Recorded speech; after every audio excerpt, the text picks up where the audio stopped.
오늘 우리들에게 들려주시고자 하시는 생명의 말씀은 시편 51편입니다. 시편 51편 10절로 13절의 말씀을 보겠습니다.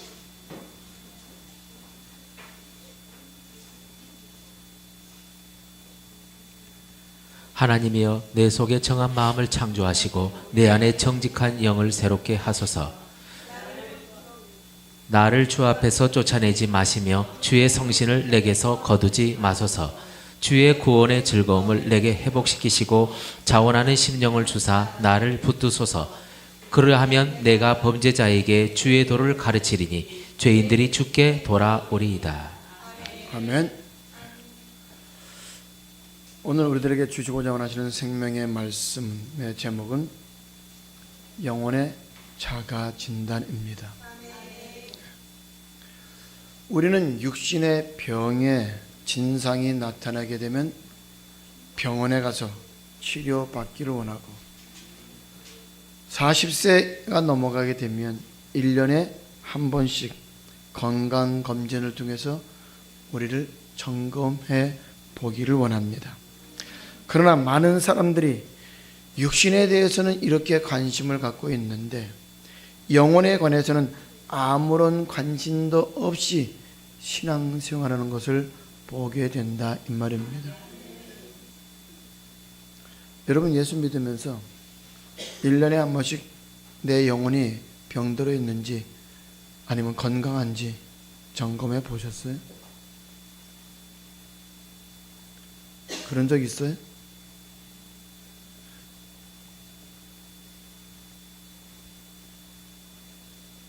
저도 역시 신앙생활 한 지 수십 년, 목회한 지 또 수십 년, 오늘 말씀을 통해서 내 영혼이 병들었는지 병들지 않았는지를 이제서야 점검해보고 있다 이 말입니다. 충격이 아닐 수 없죠. 육신이 죽어가는 고통보다 영원히 죽어가는 고통이 더 크다는 것을 깨달았을 때 결단하지 않을 수 없었다 이 말입니다. 그렇다면 우리의 영혼이 병들었음을 어떻게 알 수가 있어요? 시편 51편은 다윗이 하나님께 범죄함으로 나타나는 현상들을 말씀하고 있는데 이를 통해서 우리가 범죄했는지, 즉 우리의 영혼이 병들었는지 자가 진단해 볼 수 있다 이 말입니다. 무엇을 통해서요? 말씀을 통해서. 그러면 범죄하게 되면 어떠한 현상들이 나타나게 될까?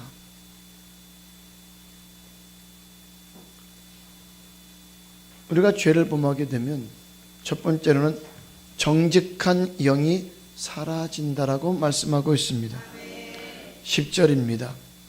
하나님이여, 내 속에 정한 마음을 창조하시고 내 안에 정직한 영을 새롭게 하소서. 아멘. 다윗의 이 고백은 우리가 범죄하게 되면 내 안에 정직한 영이 사라지게 된다는 것입니다.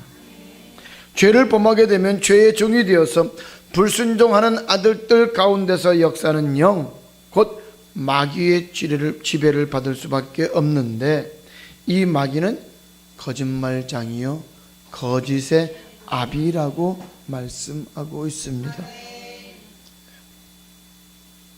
요한복음 8장 44절을 한번 보겠습니다. 너희는 너희 아비 마귀에게서 났으니 너희 아비의 욕심을 너희도 행하고자 하느니라. 저는 처음부터 살인한 자요 진리가 그 속에 없으므로 진리에 서지 못하고 거짓을 말할 때마다 제 것으로 말하나니 이는 저가 거짓말쟁이요 거짓의 아비가 되었음이니라. 아멘.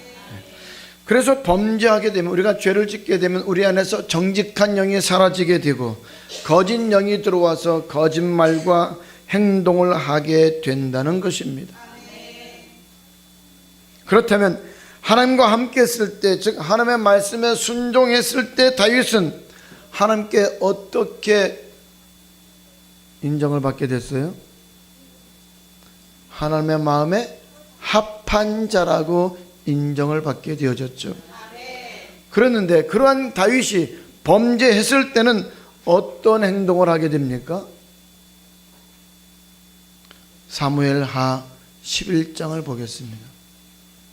사무엘하 11장 11절 그리고 14절로 17절 11절 우리아가 다윗에게 고하되 언약궤와 이스라엘과 유다가 영체 가운데 유하고 내 주 요압과 내 왕의 신복들이 바깥들에 유진하였거늘 내가 어찌 내 집으로 가서 먹고 마시고 내 처와 같이 자리이까 내가 이 일을 행치 아니하기로 왕의 사심과 왕의 혼의 사심을 가리켜 맹세하나이다. 14절 아침이 되매 다윗이 편지를 써서 우리아의 손에 붙여 요압에게 보내니 그 편지에 써서 이르기를 너희가 우리아를 맹렬한 싸움에 앞세워 두고 너희는 뒤로 물러가서 저로 맞아 죽게 하라 하였더라. 요압이 그 성을 살펴 용사들의 있는 줄을 아는 그곳에 우리아를 두니 성 사람들이 나와서 요압으로 더불어 싸울 때에 다윗의 신복 중 몇 사람이 엎드러지고 헷 사람 우리아도 죽으니라. 아멘. 다윗이 범죄하니까 죄를 짓고 나니까 어떤 행동을 하게 된다고요? 자기의 죄를 감추기 위해서 자기의 충성된 부하를 죽이는 일에 오늘 마다하지 않는다 이 말이에요. 뭐 하기 위해서요? 자기 죄를 감추기 위해서. 여러분 거짓말을 정당화시키기 위해서는 몇 번의 거짓말을 하게 된다고요? 네? 23번의 거짓말을 해야 자기가 거짓말한 것을 감출 수 있다라고 이렇게 얘기를 한 말. 여러분 다윗의 신복 중 몇 사람이 엎드려지고 햇사람 우리야 또 죽게 되어지는 그 과정까지 오늘 다윗은 자기의 죄를 감추기 위해서 애를 쓰는 것을 볼 수가 있습니다. 창세기 4장에도 보면 가인이 범죄했을 때의 행동을 보여주고 있습니다. 창세기 4장 8절 9절입니다. 가인이 그 아우 아벨에게 고하니라. 그 후 그들이 들어있을 때에 가인이 그 아우 아벨을 쳐 죽이니라. 여호와께서 가인에게 이르시되 내 아우 아벨이 어디 있느냐? 그가 가로되 내가 알지 못하니이다. 내가 내 아우를 지키는 자니이까. 아멘. 또 창세기 37장에 보면 요셉의 형들이 범죄했을 때의 행동을 볼 수 있습니다. 창세기 37장 31절에서 34절입니다. 그들이 요셉의 옷을 취하고 숫 염소를 죽여 그 옷을 피에 적시고 그 채색 옷을 보내어 그 아비에게로 가져다가 이르기를 우리가 이것을 얻었으니 아버지 아들의 옷인가 아닌가 보소서 하매 아비가 그것을 알아보고 가로되 내 아들의 옷이라 악한 짐승이 그를 먹었도다. 요셉이 정령 찢겼도다 하고 자기 옷을 찢고 굵은 배로 허리를 묶고 오래도록 그 아들을 위하여 애통하니. 아멘. 그러면 이렇게 거짓말하는 자들의 행동을 보게 되면 오늘날 우리가 살아가고 있는 이 땅에서 똑같은 일들이 벌어지고 있는 것을 볼 수 있죠.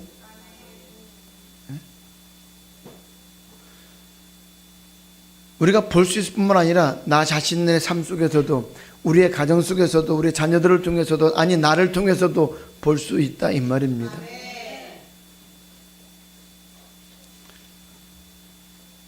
이와 같이 죄를 범하여 거짓말을 하게 되면 성경은 그 결과가 어떻다라고 말하고 있는가?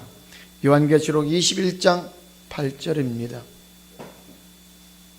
그러나 두려워하는 자들과 믿지 아니하는 자들과 흉악한 자들과 살인자들과 행음자들과 술객들과 우상 숭배자들과 모든 거짓말하는 자들은 불과 유황으로 타는 못에 참여하리니 이것이 둘째 사망이라. 아멘. 이렇게 거짓말하는 자들은 결국은 어떻게 된다는 거예요? 절대로 천국에 들어갈 수 없다. 어디에 들어가게 된다? 지옥불에 들어가게 된다 이 말이에요.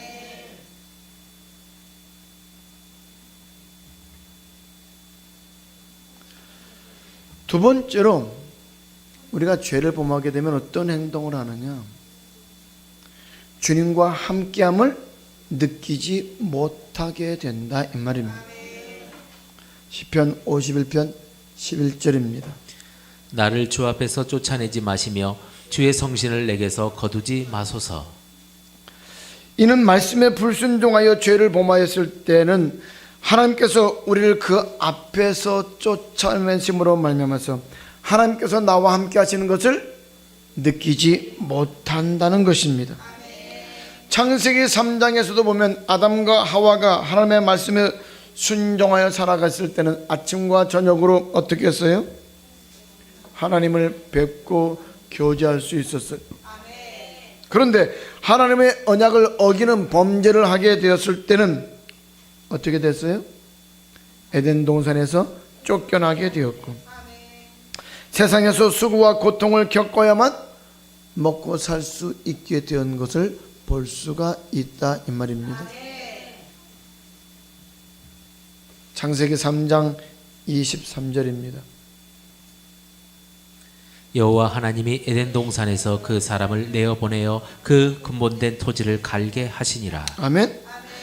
또 창세기 4장에 보면 가인이 악한 자에게 속하여서 그 아우 아벨을 죽이고 하나님께 죄를 범하니까 하나님께서 그와 함께하지 아니했던 것을 볼 수가 있다 이 말입니다. 창세기 4장 14절입니다. 주께서 오늘 이 지면에서 나를 쫓아내시온즉 내가 주의 낯을 배웁지 못하리니 내가 땅에서 피하며 유리하는 자가 될지라 무릇 나를 만나는 자가 나를 죽이겠나이다. 아멘. 북이스라엘의 멸망의 원인도 이와 마찬가지죠.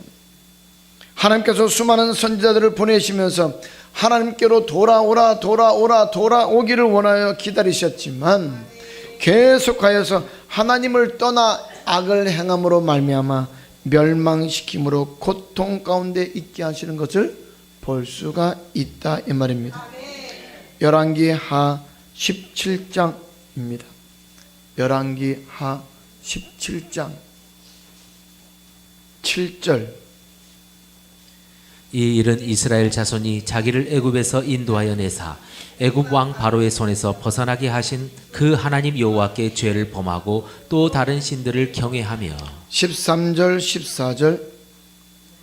여호와께서 각 선지자와 각 선지자로 이스라엘과 유다를 경계하여 이르시기를 너희는 돌이켜 너희 악한 길에서 떠나 나의 명령과 율례를 지키되 내가 너희 열조에게 명하고 또 나의 종 선지자들로 너희에게 전한 모든 율법대로 행하라 하셨으나 저희가 듣지 아니하고 그 목을 굳게 하기를 그 하나님 여호와를 믿지 아니하던 저희 열조의 목같이 하여 20절. 여호와께서 이스라엘의 온 족속을 버리사 괴롭게 하시며 노략군의 손에 붙이시고 심지어 그 앞에서 쫓아내시니라. 아멘. 이처럼 죄를 짓고 계속해서 돌이키지 않는다면 하나님께서 어떻게 한다고요? 그 앞에서 쫓겨나게 하고 이로 말미암아 고통당하는 일들을 만나게 된다는 것입니다. 하나님은 하나님을 기쁘시게 하는 자 곧 말씀에 순종하는 자를 결코 혼자 두시지 아니하신다라고 말씀하고 있습니다. 그러나 불순종하고 범죄하는 자들은 하나님 앞에서 쫓아내신다는 거예요. 그러므로 하나님께서 나와 함께 하심을 느끼지 못한다면 이는 우리가 말씀에 불순종하고 있다는 것을, 내 영혼이 병들었다는 것을 우리는 진단할 수 있어야 된다 이 말이에요. 세 번째로 어떤 현상이 나타나느냐? 성령이 떠나므로 육의 사람이 되는 것을 볼 수가 있습니다. 시편 51편 11절입니다. 나를 주 앞에서 쫓아내지 마시며 주의 성신을 내게서 거두지 마소서. 아멘. 이것은 범죄했을 때에 성령이 우리에게서 떠나게 됨을 말씀하고 있는 것입니다. 창세기 6장 13절에 보게 되면 하나님께서는 노아에게 모든 혈육 있는 자의 강포가 땅에 가득함으로 그 끝날이 내 앞에 이르렀으니 내가 그들을 땅과 함께 멸하리라 라고 말씀하셨습니다. 즉 노아 시대의 사람들이 육체가 되니까 하나님께서 그들과 함께 하시지 아니하시고 떠나시겠다는 것입니다. 이처럼 내 속에 성령이 소멸되면 육체의 소욕대로 행함으로 인하여서 육체의 열매를 맺게 되는 것입니다. 그러나 반대로 성령으로 충만하면 성령의 열매를 맺게 되죠. 그러므로 지금 내가 육체의 열매를 더 맺고 있는지 아니면 성령의 열매를 더 맺고 있는지 살펴보므로 성령께서 나와 함께하고 계시는지 아니면 범죄함으로 인하여서 성령이 내게서 떠나감으로 내 영혼이 병들어가고 있는지를 우리는 진단해 보아야 할 것이다 이 말입니다. 네 번째 나타나는 현상이 뭐예요? 12절입니다. 시편 51편 12절. 주의 구원의 즐거움을 내게 회복시키시고 자원하는 심령을 주사 나를 붙드소서. 아멘. 범죄한 이후에 다윗은 구원의 즐거움을 회복시켜 달라고 기도하고 있는 것을 볼 수가 있습니다. 이를 통해서 우리는 죄를 짓게 되면 구원의 즐거움이 내게서 사라지게 된다는 것을 알 수 있다 이 말이죠. 이스라엘 백성들이 애굽에서 구원받아서 홍해를 건넜을 때에 기뻐하며 소고를 잡고 춤을 추며 노래하였던 그 구원의 감격이 있었다 이 말이에요. 그 구원의 감격이 오늘날 여러분에게 있습니까? 성령으로 고백했을 때 하나님의 사랑이 우리의 마음에 부음받아서 교회를 사랑하고 주의 종을 사랑하고 성도를 사랑하며 주님을 위해서라면 무엇이든지 할 수 있다라고 고백했던 그 첫사랑이 우리에게 있느냐 이 말입니다.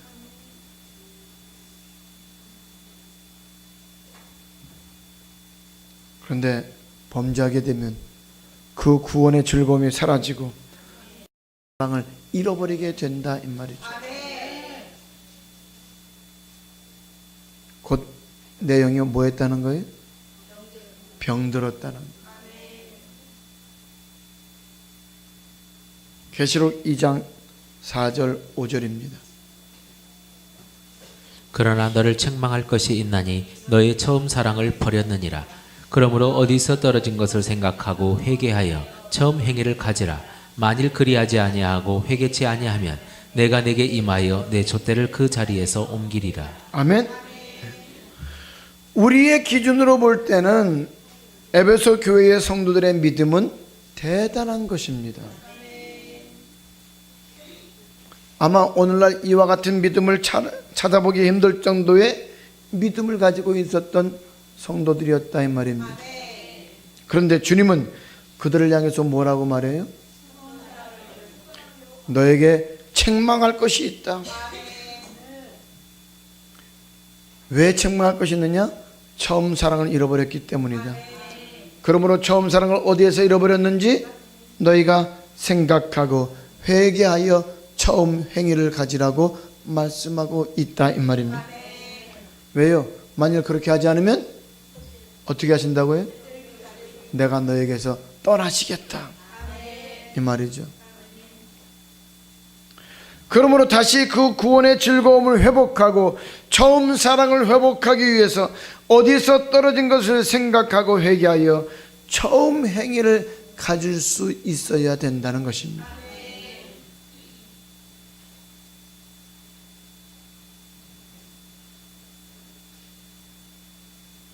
다섯 번째로 어떤 현상이 있어요? 자원하는 심령이 사라진다는 것입니다. 다시 시편 51편 12절입니다. 주의 구원의 즐거움을 내게 회복시키시고 자원하는 심령을 주사 나를 붙드소서. 아멘.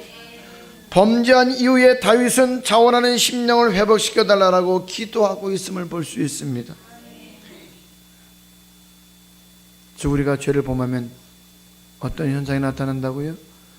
자원하고자 하는 마음이 사라진다는 거예요. 다윗은 어떤 사람이었어요?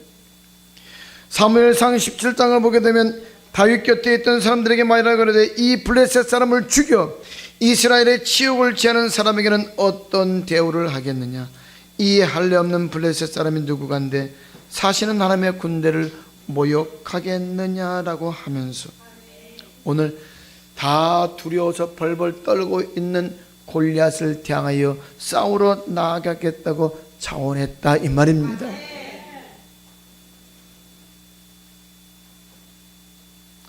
그때의 다윗은 장성한 젊은이였어요? 군대의 장군이었어요? 아니에요. 어린 소년에 불과했었다 이 말입니다. 갑옷 하나 없었고 자기가 쓸 수 있는 칼 하나 없었다 이 말입니다. 사울 왕이 주어진 그 갑옷을 입고 사울 왕이 주어진 칼을 들었을 때에 너무 커서 움직일 수도 없었고 칼을 쓸 수도 없는 그러한 소년이었다 이 말입니다. 그럼에도 불구하고 모든 장군들이 사울 왕을 비롯해서 모든 군인들이 두려워 벌벌벌 떨며 나가기를 꺼려했던 골리앗 앞에서 그는 담대하게 자원하는 마음을 가지고 오늘 나가 싸우기를 원했던 것을 볼 수가 있다 이 말입니다. 그런데 그러한 그 다윗, 그가 왕이 되어서는 하나님의 전을 지어드리겠다고 자원하는 마음을 가졌던 그 다윗이 밧세바를 간음하고 우리아를 전쟁에서 죽게 만드는 죄를 지었을 때에 그의 마음에서 뭐가 없어졌다고요? 자원하는 심령이 사라지게 됐다 이 말입니다. 그래서 하나님 앞에 부르짖어서 회개하는 가운데에 어떻게 기도했다고요? 자원하는 심령을 회복시켜 달라고.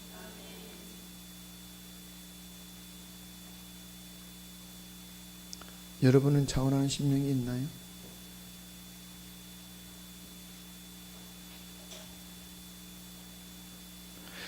여러분, 우리가 하나님의 은혜 가운데 있을 때는 어떻게 해요?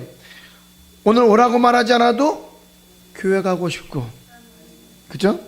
시키지 않아도 성경을 읽고 기도하고 전도하고 주의 일을 찾아서 하고, 그렇죠?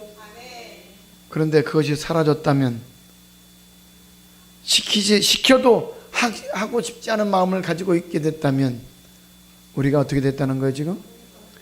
내 영혼이 중한 병에 걸려 있다는 것이다 이 말이에요.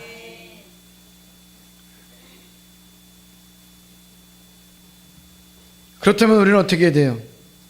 다윗처럼 자원하는 심령을 회복시켜 달라고 하나님 앞에 구해야 된다 이 말이에요. 어디서 떨어진 것을 생각하여서 처음 행위를 가질 수 있기를 우리는 소원해야 된다 이 말입니다. 그렇다면 우리의 영혼은 왜 병들게 될까요? 왜 우리 영혼이 병들게 될까? 첫 번째는 하나님의 말씀을 듣기 싫어하기 때문입니다. 하나님의 말씀을 듣기 싫어하게 되어지면 뭐 한다고요? 병들게 된다. 뭐가 병들게 된다고요? 우리의 영혼이 병들게 된다. 하나님의 말씀을 마음에 두기 싫어하게 되어지면, 즉 하나님의 말씀을 마음에 두기 싫어하게 되면 하나님께서 그 상실한 마음대로 내어버려 두사 합당한 일을 못하게 하신다라고 말씀하고 있다 이 말입니다. 로마서 1장입니다. 로마서 1장 28절로 32절입니다. 또한 저희가 마음에 하나님 두기를 싫어하며 하나님께서 저희를 그 상실한 마음대로 내어버려 두사 합당치 못한 일을 하게 하셨으니 곧 모든 불의, 추악, 탐욕, 악의가 가득한 자요, 시기, 살인, 분쟁, 사기, 악독이 가득한 자요, 수군수군하는 자요, 비방하는 자요, 하나님의 미워하시는 자요, 능욕하는 자요, 교만한 자요, 자랑하는 자요, 악을 도모하는 자요, 부모를 거역하는 자요, 우매한 자요, 배약하는 자요, 무정한 자요, 무자비한 자라. 아멘. 자, 여기에 나타나고 있는 현상들을 보세요. 모든 불의, 추악, 탐욕, 악의가 가득하고 시기, 살인, 분쟁, 사기, 악독이 가득하고 수군수군하는 자고 비방하는 자며 하나님을 미워하는 자요, 능욕하는 자요, 교만한 자요, 자랑하는 자요, 악을 도모하는 자요, 부모를 거역하는 자요, 우매한 자요, 배약한 자요, 무정한 자요, 무자비한 자라. 저희가 이 같은 일을 행하는 자는 사형에 해당하더라고 하나님의 정하심을 알고도 자기들만 행할 뿐 아니라 또한 그 일을 행하는 자를 옳다 하고 있다라고 말한다 이 말입니다. 왜 어떤 자가 이렇게 한다고요? 마음에 하나님을 두기를 싫어합니다.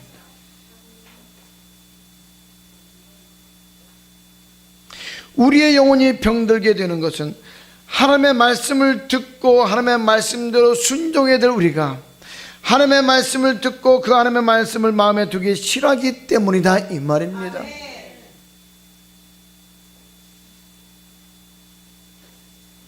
그런데 그런 자들이 하는 행동들이 어떻다고요? 오늘 29절 이하에 있는 말씀의 모든 일들이다 이 말입니다. 그럼 우리 자신들을 돌아봐야 되잖아요. 나는 지금 과연 수근수근하는 자인지, 비방하는 자인지, 살인하고 악독을 행하는 자인지, 분쟁하는 자인지, 부모를 거역하는 자인지, 우매한 자인지, 배약하는 자인지, 무정한 자인지, 무자비한 자인지, 우리 자신들을 돌아보면 나는 병들었는지 병들지 않았는지 알 수 있다 이 말이죠. 우리가 좋아하는 성경 구절이 있죠. 영혼이 잘 될 때에 범사가 잘 되고 강건한다라고 하는 말씀이죠. 그러나 이 말씀이 누구에게나 다 주어는 축복의 말씀인가요? 교회 안에 들어온 사람들에게는 모든 사람들에게 다 주는 말씀인가요? 우리 순복음 교단에 속해 있는 모든 성도들은 다 동일하게 주어지는 말씀인가요? 아니, 예수 믿는 모든 사람들에게 동일하게 주어지는 축복의 말씀인가요? 아니다 이 말입니다. 하나님의 말씀은 창조의 목적대로 선을 행하기에 온전케 하며 하나님의 사람으로 온전케 한다라고 말씀하고 있다 이 말입니다. 우리가 하나님의 말씀을 마음판에 두고 그 말씀에 순종하기를 원할 때에 약속하신 이 하나님의 약속대로 내 영혼이 잘된 같이 범사가 잘 되고 강건한 축복이 임하게 된다 이 말입니다. 말씀을 알고 있다고 해서 되는 것이 아니라 교회에 나온다고 해서 되는 것이 아니라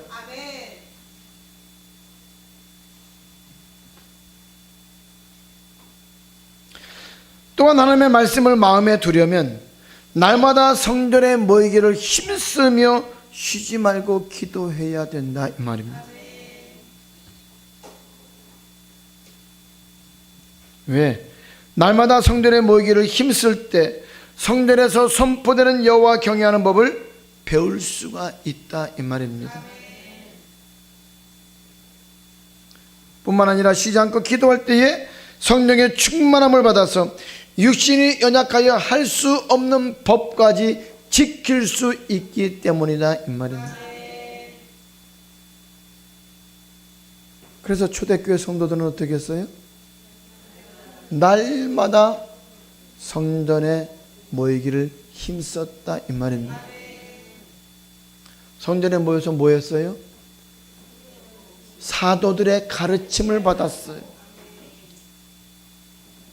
사도들의 가르침을 받은 대로 순종하기를 힘썼어요. 기도하기를 힘썼어요. 교제했다 이 말입니다. 여러분, 교제가 뭐예요? 교제가 우리끼리 친한 사람끼리 만나서 나누는 것이 교제인가요? 친한 사람끼리 밥 먹는 것이 교제인가요? 교제가 뭐예요? 사도들로부터 받았던 가르침을 받았던 그 말씀을 가지고 성도들과 함께 그 말씀을 가지고 지키고 있는지 지키고 있지 않는지를 서로 돌아볼 수 있는 것이 교제다 이 말입니다.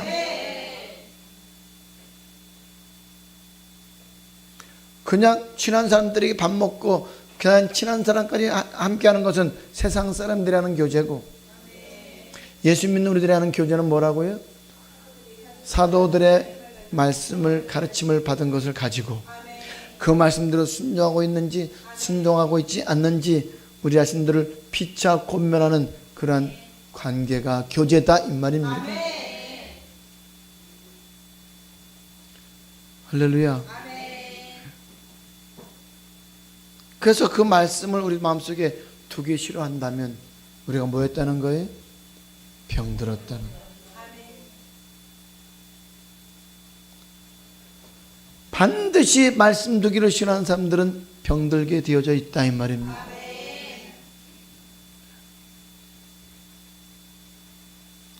할렐루야.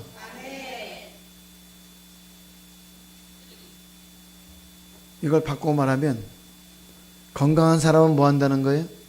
날마다 말씀을 두기 위해서 성전을 찾아 나온다는 거예요.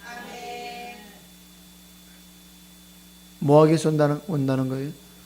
말씀을 듣기 위해서, 말씀 붙들고 기도하기 위해서, 내가 지킬 수 없는 법까지 지킬 수 있는 힘을 공급받기 위해서. 할렐루야. 생각해 보세요. 일주일에 한 번만 교회 나와서 예배 드리고 말씀을 듣는 사람이 말씀에 순종하기가 쉬워요? 아니면 매일 나와서 말씀 듣고 기도하는 사람이 말씀 순종하기가 쉬워요? 그렇죠.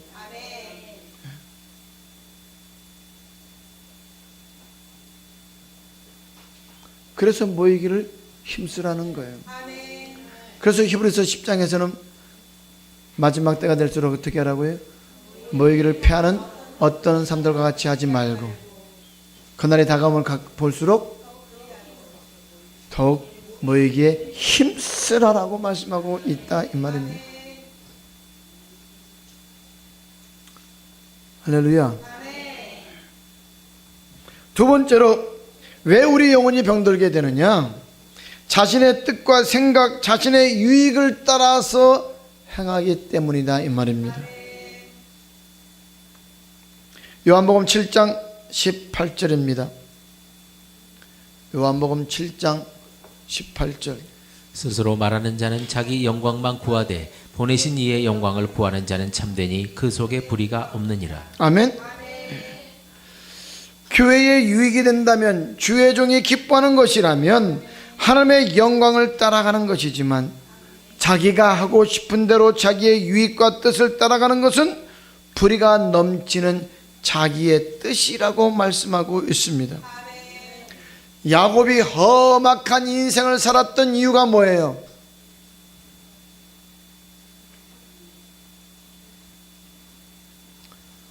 창세기 47장 9절에 보니까 야곱이 바로에게 고하되 내 나그네의 길이 세월이 130년이니이다. 나의 연세가 얼마 못되니 우리 조상의 나그네 길에 세월에 미치지 못하나. 어떤 세월을 보냈다고요? 험악한 세월을 보냈나이다 라고 이렇게 말합니다. 이처럼 야곱이 험악한 인생을 살았던 이유는 자기의 생각과 뜻대로 자기의 유익을 구했기 때문이라는 것입니다. 하나님의 말씀이 아닌 사람의 계명과 유전, 세상 초등 학문은 사람을 오히려 더럽게 만들고 우리의 마음을 부패하게 만든다라고 말씀하고 있습니다. 겉은 아름답게 보일 수 있을지 모르지만 속은 부패하여서 우리의 영혼을 병들게 하고 썩는 냄새가 나는 그러한 삶으로 살아가게 한다는 것입니다. 마태복음 15장 11절입니다. 입에 들어가는 것이 사람을 더럽게 하는 것이 아니라 입에서 나오는 사람을 더럽게 하는 것이니라. 아멘.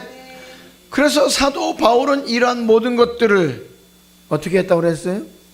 배설물처럼 여기고 다 버렸다라고 말하고 있습니다. 골로새서 2장 20절로 23절입니다. 너희가 세상의 초등학문에서 그리스도와 함께 죽었거든 어찌하여 세상에 사는 것과 같이 의문에 순종하느냐. 아멘. 붙잡지도 말고 맛보지도 말고 만지지도 말라. 왜?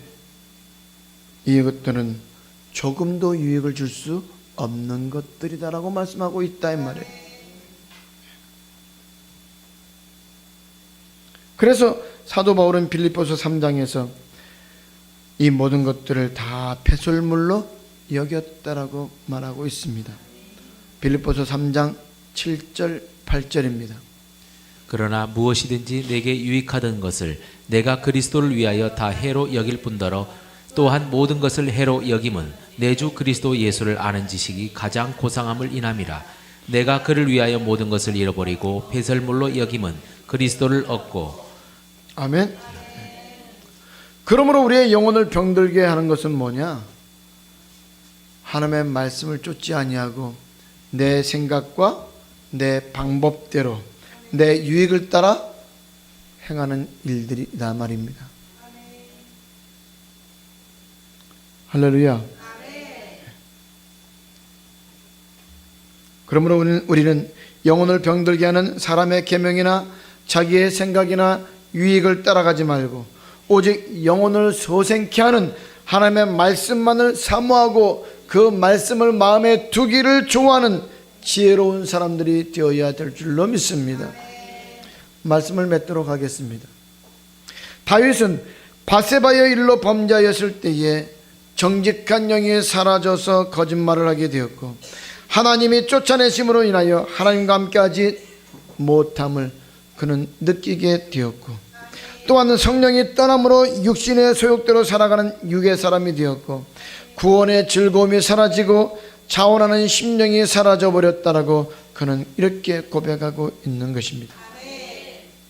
많은 사람들이 육신의 병이 들면 치료할 줄 알면서도 영혼의 병이 든 것은 깨닫지도 못하고 살아가고 있습니다. 영혼이 병들었는데도 계속해서 치료하지 않으면 어려운 지경에 처하게 될 것입니다. 결국은 멸망당하게 될 것이다 이 말입니다. 천국에 들어가지 못하는 버림받는 자가 되고 만다 이 말입니다. 그러므로 하나님의 말씀을 마음에 두기 싫어하고 자신의 뜻과 생각, 자신의 유익을 따라가는 자가 아니라 영혼이 병들지 않고 더욱더 소생케 되는 축복을 받기 위해서 날마다 성전에 모이기를 힘쓸 수 있는 분들 될 수 있기를 주님의 이름으로 축복합니다.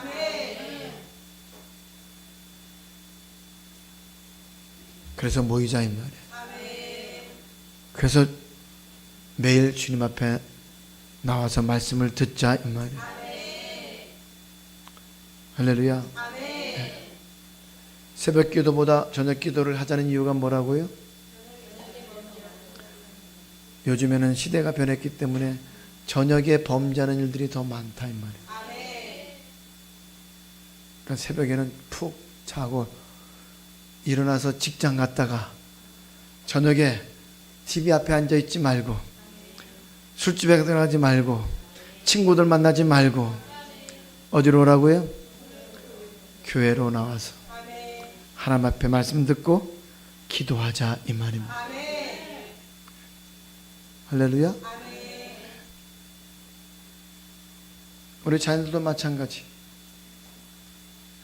될 수 있으면 저녁에도 교회 나와서 말씀 듣고 일찍 일어나서 공부하고. 할렐루야.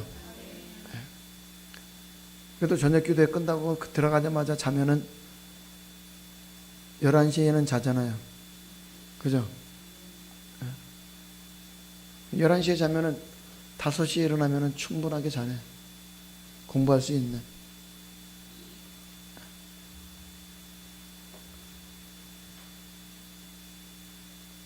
저도 마찬가지예요. 저도 저녁 기도회 끝나고 가면은 금방 자는 게 아니에요. 보통 12시가 넘어야 돼요. 1시. 일찍 자면 1시. 좀 늦게 자면 2시. 그러나 똑같이 딱 눈 뜨면 6시 40분. 또 다른 일을 하게 되면 좀 더 일찍 일어나죠. 신학교 강의 간다거나 그러면 5시에 일어나야 돼요. 전 목사님과 함께 있으면 더 늦게 자죠. 보통 3시 만에 자면 어떤 때는 3시 만에 자고 5시 만에 일어나야 되고, 그래도 가능하더라고요.